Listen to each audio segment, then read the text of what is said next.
Salut Anne. Salut Thibaut. Dis, est-ce que tu as quelques minutes à m'accorder? Oui, vas-y, installe-toi.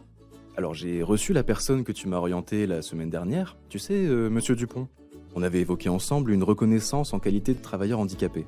Mais monsieur avait pas mal de questions concernant la RQTH et la nécessité de la faire, sachant que son handicap ne se voit pas. Ah oui, monsieur Dupont. C'est vrai, c'est souvent une question qu'on nous pose. Beaucoup de salariés s'imaginent qu'avoir un handicap, c'est être en fauteuil roulant, ou carrément avoir un bras en moins. Pourtant, on sait que 80% des handicaps sont invisibles.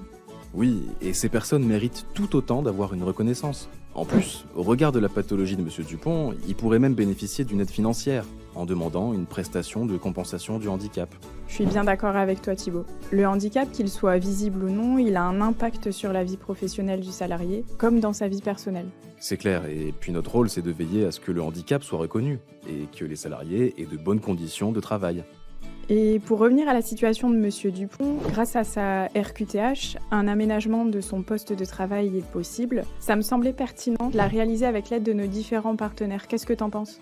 Oui, on pourrait solliciter Cap Emploi et la GFIP. Ils pourraient nous conseiller dans l'aménagement, afin que son poste de travail soit le plus adapté possible.